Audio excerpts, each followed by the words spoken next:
time where the movie started, facing at a photo they've taken. Space tree flying through the skies and battles happen everywhere. Hey, thanks for joining me this morning. Today we're going to review Star Wars The Black Series Figure 94, The Mandalorian. It says here, his body is shielded by Beskar armor. His face is hidden behind a T-visored mask, and his past is wrapped in mystery. The Mandalorian is battle-worn and tight-lipped, a formidable bounty hunter in an increasingly dangerous galaxy.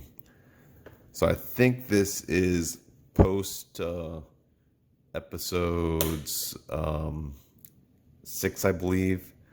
Not quite sure. This character is based off of, obviously, one of the Mandalorians, but he is based off of kind of a Clint Eastwood, spaghetti western type character. But figure looks great, very interesting. He uses similar parts to some of the other figures, but not quite exactly. So why don't we take a closer look? So he's got typical Mandalorian kind of look with the helmet, obviously.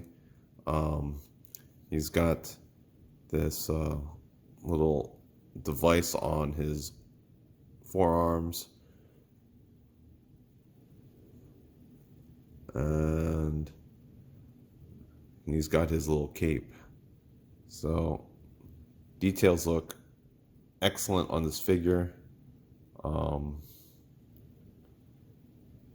can see some battle damage on him.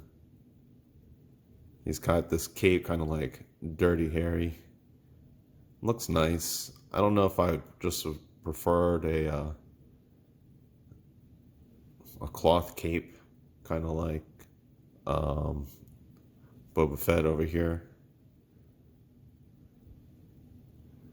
Unlike the other Mandalorians, he does not come with a jetpack.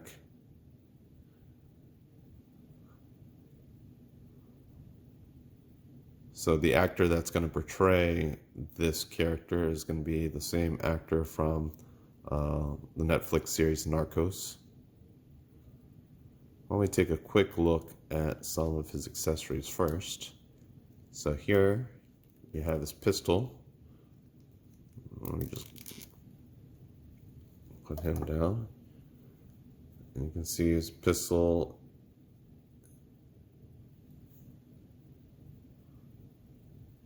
is nicely detailed. It's not painted, except for the handle maybe. And it can go nicely in his holster here. Like most Black Series, they don't seem to just embed the weapons in here like they do for the Marvel Legends. He's got some, I don't know if they're cartridges or canisters there. He's got his nice rifle over here, which you can attach to the strap in the back.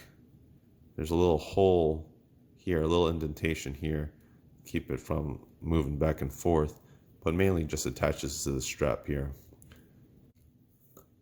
So I tried to pull off his helmet. Didn't want to do it with great force, but I had some difficulty, so I didn't want to force it. But this is what his back looks like. Still has detailing here. You can see the ripples in the clothing. So nicely detailed figure. Pocket there on his boot. So yeah, his shin here is similar to the scarif or skiff guard. You can see here. It's very similar. However, it's missing. It added this additional piece on his leg. Right there across that shin guard. Not sure exactly where he got these other pads. But it looks like a great combination. I don't have the carbonite version of this guy. I have yet to see him in the wild. So if I see him, I'll probably get him because I like the Mandalorian figures in general. I've got this Boba Fett. I actually have two of the Jango Fett, the white Boba Fett. The Mandalorians are just cool. I liked how they portrayed them in the animated series. Let me just put this back on his back here. So, like I said, you gotta line this up. If you want to go right in his back. Otherwise, it's gonna move around a bit, which is not a big issue. And then the cape just drapes over. So why don't we go over articulation real quick. Couldn't pop off this head for you, but it looks like it's just on a... Actually, it's got that new neck where there's a joint down there at the base of the neck and then a ball hinge on the top. So you got great motion on this head. That may have been the reason why I was having difficulty pulling it off. If I want to take it off, I probably had to heat it. Let me take off this gun so it's not in the way. His shoulders. This looks like the skiff guard pauldron too. On this side. You can go up about that high. The pauldron will go above, so it doesn't hinder the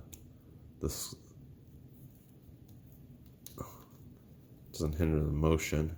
This one may be a little bit harder to move up because of the strap, but let's see. Actually, this moves up really well. Look at that, just folds over. And I might have just broken this piece. Let's see. No, just comes off. I might have to glue that on. Oh, no.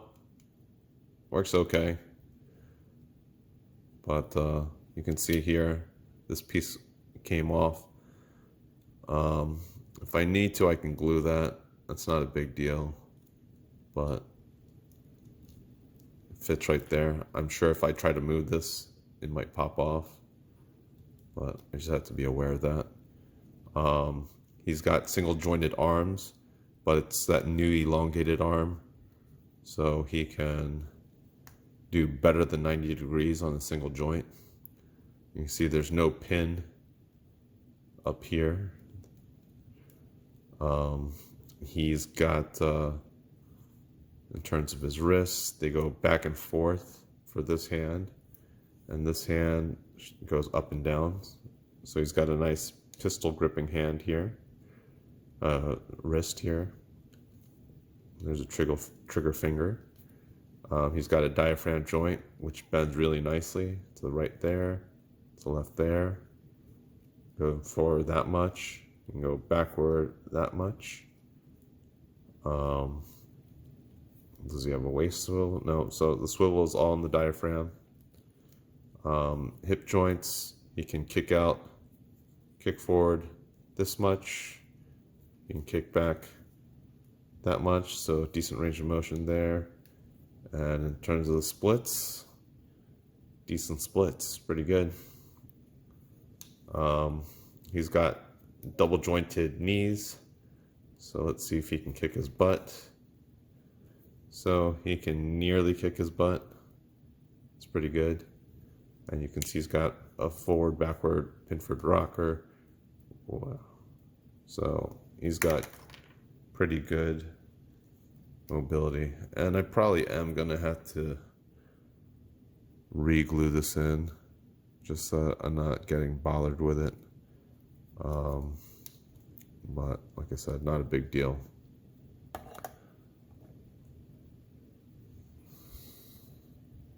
So let's just do a quick size comparison. Here he is against Boba Fett. As expected, it's about similar size. Here he is against Logan. Obviously, Logan's a short character, so you expect him to be short. Here he is versus a Spider-Man figure. Spider-Man stands a little taller. skinnier character. Here he is versus your standard Bucky Cap mold. Stands a little bit shorter than that. And here he is versus Guardian or Vindicator, whatever you want to call him. Again, shorter than him. So yeah, Black Series runs a little bit shorter than your standard Marvel Legends, as you all already know by now. But this is a must-have for any Star Wars collector. And if you like Mandalorians, this is the Mandalorian. So pick them up.